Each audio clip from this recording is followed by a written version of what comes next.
in the red corner. Guys, please settle down, grab your drinks, come closer, don't be afraid. Please, come closer, don't. Audrius only looks like he bites, he doesn't. Guys, come on in, we're gonna start.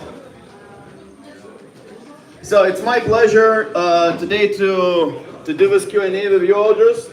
Audrius is a co-founder and CEO of Mainline Incorporated, where he is working on defense-focused infrastructure for a world where hardware, encryption, compute, and communications are becoming critical parts of national security. That is as fuzzy as it can be, but we'll figure out what you're actually doing. Before Mainline, Audrius was founder and CTO of Argyle, a US-based fintech infrastructure company that has raised over $100 million and serves financial institutions across the world with income and employment verification technology. Audrius is also the first president and founder of Lithuanian AI Association and previously co-chaired NATO STO AVT-290, you'll have to explain to me what it is, working on advanced technology standards across NATO. Please welcome Audrius.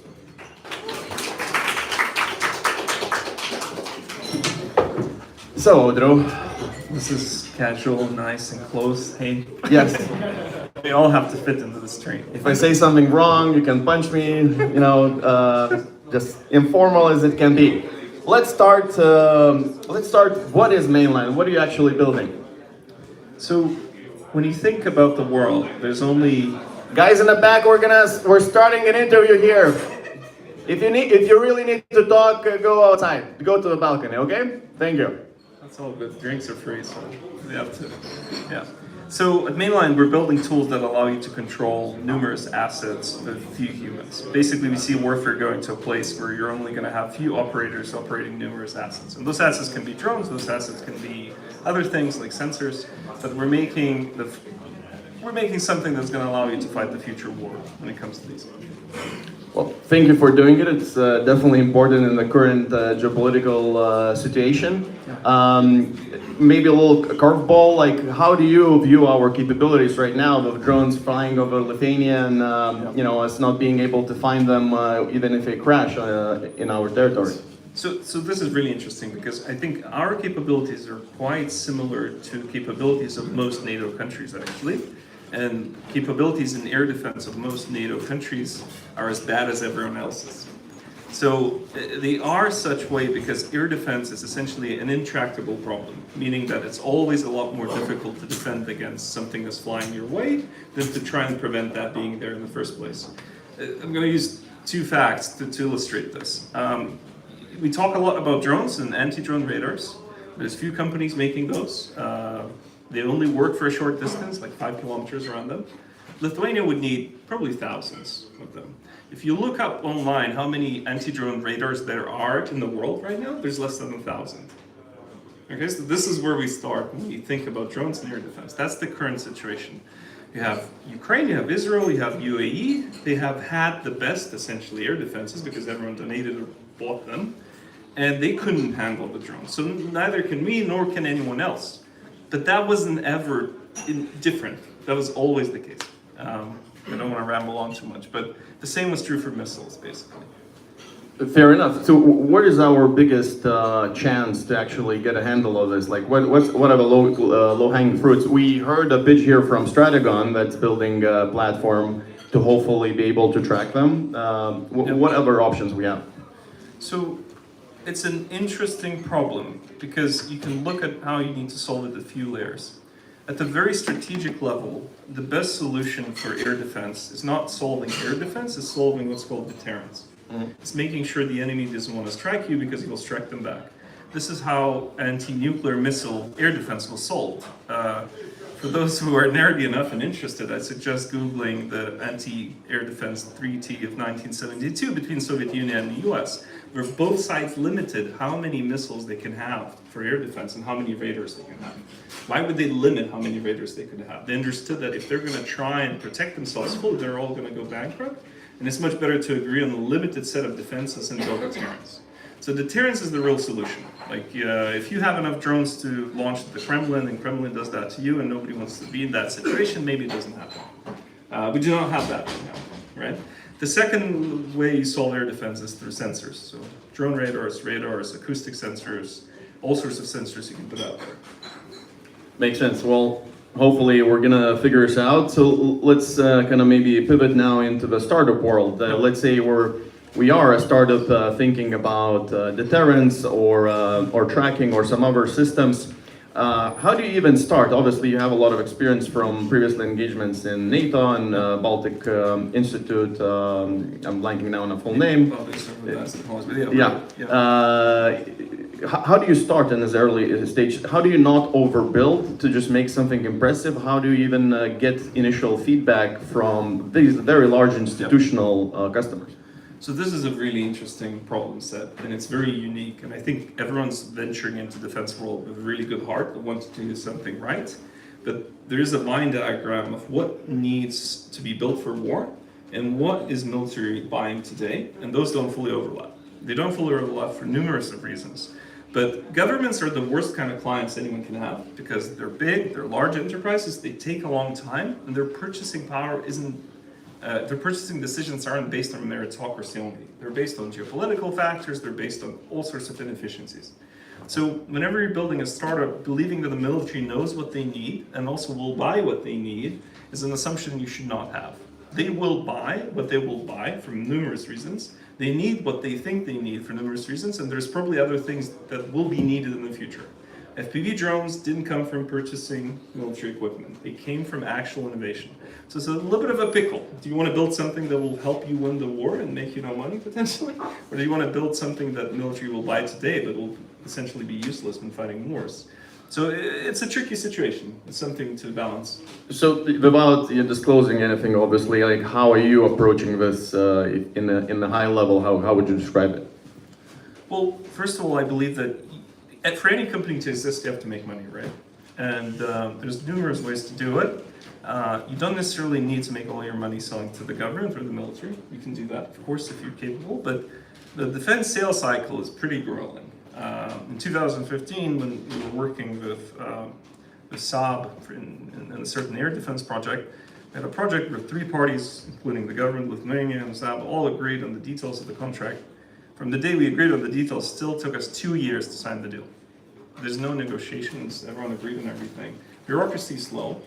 If you talk to anyone that has successfully sold to governments and militaries, not just special forces that are easy to work with, but like actual militaries, they will tell you it takes time to actually sell things. And some might be luckier and times are changing.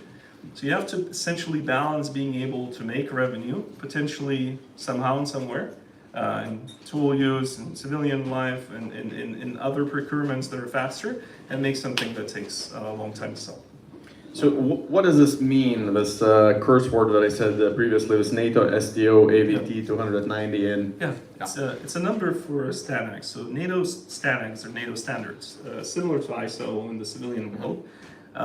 They're made so that NATO follows them and we all have the same stuff that's interoperable, meaning that if we make ammunition and France makes ammunition, it's actually usable by both of us. So the way that those standards are designed, NATO invites expert groups, and they work for years drinking very fun coffee in fun locations, trying to come up with a recommendation on what should be built. And once that's done, there's like an 800-page document that's being written saying, if you do this, you have to follow these rules. And what's interesting, and but maybe more controversial, is that this is a great way for primes to gatekeep from startups entering the field. yeah. Primes don't follow STANAGs, by the way. They follow artillery and radio STANAGs mainly. They follow some STANAGs they like, but they take them as a recommendation. However, for a lot of startups, they become more of a mandatory thing to fulfill. So a very interesting thing to think through. How founders should approach this, the new founders that are entering defense industry just now?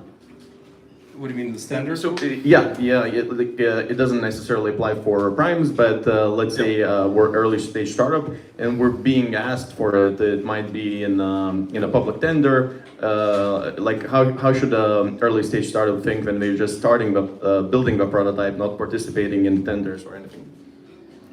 Well, again, it really depends if you're trying to cater for the system that might be an old legacy system that might survive the next decade or not.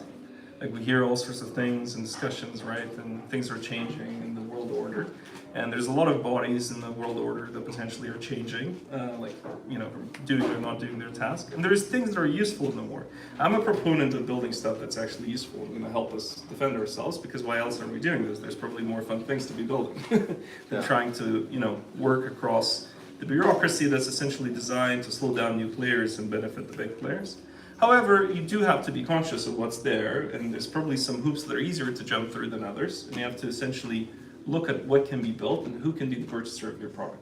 Like a quick shortcut, just to give you something tangible, not to just be all gloomy, is that if you want to sell to the military, the quickest way to sell to somebody in any country is to sell to somebody that doesn't have to do a large tender for buying your things. That's usually special forces, sometimes reservists. A little bit higher. Yep. Sometimes reservists, usually special forces, sometimes military corps. Militaries tend to buy things that have 20-year warranties. They want a 20-year warranty. That's their procurement cycle. Your startup doesn't have it because it's probably going to die. So you're probably not going to be able to sell to the military directly. And this is where the puzzle starts. Well, let's say we figure that out. We kind of have a strategy. We need to hire. We need the right people. Do we have these people in Lithuania? Can we bring them? If we don't have them here, can we bring them from somewhere else? When people talk about military being a special field where only really special engineers can work in, that's a bit of a myth. For the last 20 years, most defense budgets were low. They were under 2%, meaning most militaries were declining.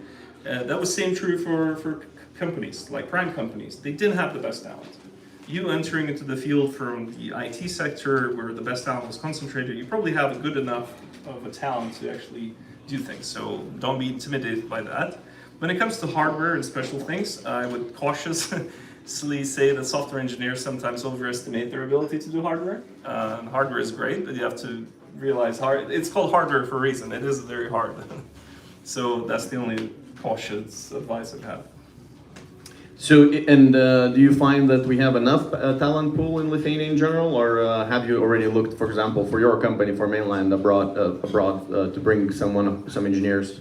You never have enough talent pooled in Lithuania for anything you're doing, right? Unless you're a two-people startup. I think we're quite a small country, and there's always European Union and NATO, and you have to work across the borders. I think it would be weird and unwise to just say I'm working people from here.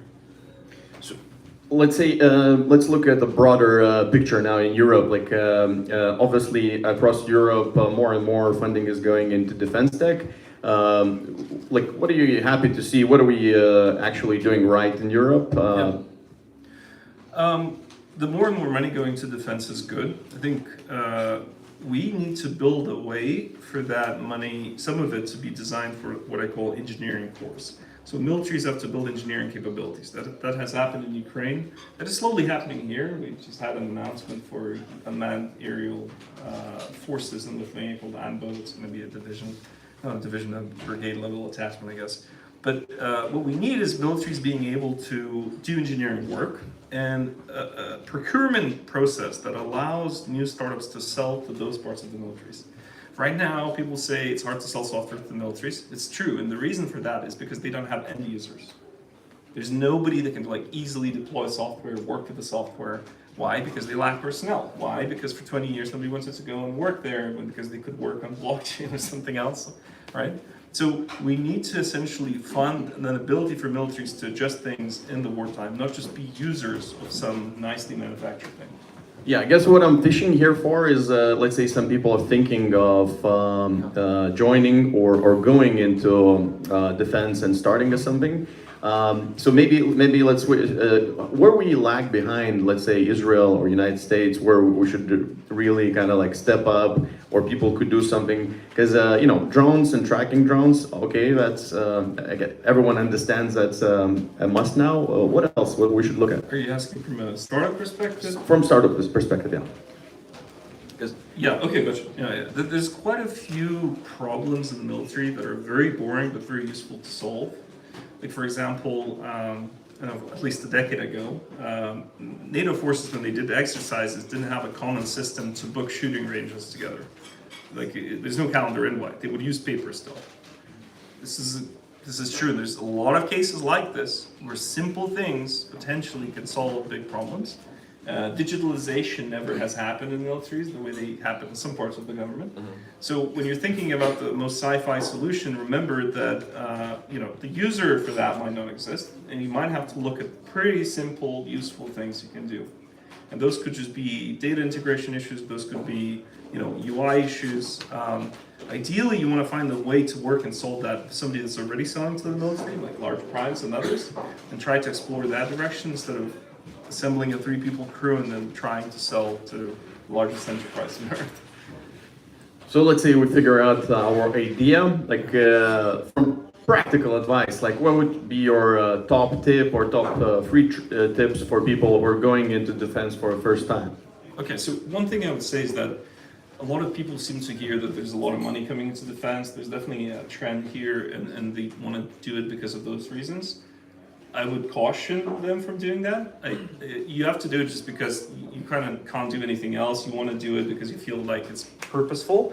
It's going to be a very hard time. I think most defense startups will fail. I think funding defense through a VC model is a little bit silly when you think about it. It's the government trying to survive, but playing a polymark in the middle, trying to see who does the right thing, right? So only do it if you absolutely must and you feel like that. Otherwise, there's probably easier ways to contribute and donate, and don't necessarily feel like this is going to be an easy ride, because I think it's going to be the most horrible ride of your life. Well, that's uplifting. Yeah. So looking ahead, maybe let's try to find something optimistic to end this. So let's say looking ahead in 5-10 years. I have an optimistic. All right. So, in Lithuania at least, and in Finland, we have these riflemen unions, these organizations where volunteers can join. They form paramilitary organizations that works with the military. This is the easiest and the best way to experience what the military needs, also test your products there, easily deploy them because exercises happen every month or so. It's a really good platform for anyone wanting to figure out what the idea works and what they should do. Cool. Everyone join Cholet, Lithuanian Riflemen's Union. Let's sign up after this speech. Any closing remark for new aspiring defense founders? Happy to help anyone in this field. Ping me a message if you want to. I'll try my best to get back to you. And in general, talk to anyone else in this field. I sometimes do rare meetups in this. That's where we talked about this. So, yeah. Thank you so much, Audrius. Appreciate your time. Yeah. Guys, now get your cocktails and we're gonna get to the next speaker in 5 minutes.